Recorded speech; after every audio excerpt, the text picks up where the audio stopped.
ఈరోజు బైబిల్ అధ్యయనం యోహాను వ్రాసిన 2వ పత్రిక 1వ అధ్యాయం మొత్తం 13 వచనాలు. ప్రార్థన. ప్రియమైన దేవా, మేము మీ వాక్యాన్ని చదివినప్పుడు మా మనస్సులను పునరుద్ధరించి మాకు అవగాహన కల్పించండి.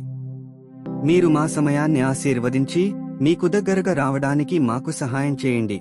యేసు నామంలో ఆమెన్. యోహాను వ్రాసిన 2వ పత్రిక 1వ అధ్యాయం.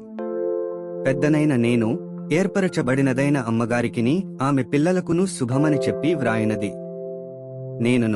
నేను మాత్రమేగాక సత్యము ఎరిగిన వారందరూ మనలో నిలుచుచు మనతో ఎల్లప్పుడూ ఉండు సత్యమును బట్టి మిమ్మును నిజముగా ప్రేమించుచున్నాము.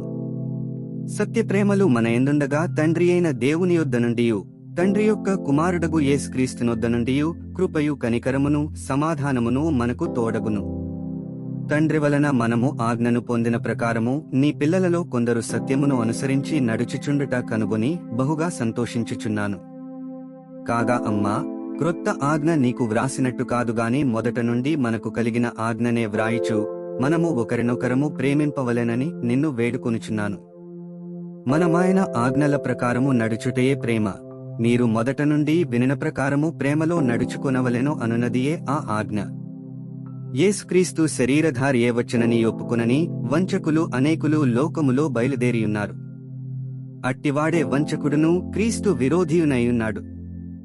మేము మీ మధ్యను నెరవేర్చిన కార్యములను చెడగొట్టుకొనక మీరు పూర్ణఫలము పొందినట్లు జాగ్రత్తగా చూచుకొనుడి. క్రీస్తు బోధయందు నిలిచియుండక దానిని విడిచి ముందునకు సాగు ప్రతివాడును దేవుని అంగీకరింపనివాడు. ఆ బోధయందు నిలిచియుండువాడు తండ్రిని కుమారుని అంగీకరించువాడు. ఎవడైనను ఈ బోధను తేక మీ యొద్దకు వచ్చిన ఎడల వానిని మీ ఇంట చేర్చుకునవద్దు. శుభమని వానితో చెప్పనువద్దు. శుభమని వానితో చెప్పువాడు వాని దుష్టక్రియలలో పాలివాడగును. అనేక సంగతులు మీకు వ్రాయవలసియుండియు సిరాతోనూ కాగితముతోనూ వ్రాయ మనస్సులేక మీ సంతోషము పరిపూర్ణమవునట్లు మిమ్మును కలిసికొని ముఖాముఖిగా మాటలాడ నిరీక్షించుచున్నాను. ఏర్పరచబడిన నీ సహోదరి పిల్లలు నీకు వందనములు చెప్పుచున్నారు.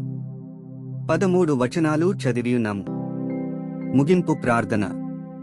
సర్వశక్తిమంతుడైన దేవా, నీవే మార్గము, సత్యము మరియు జీవము.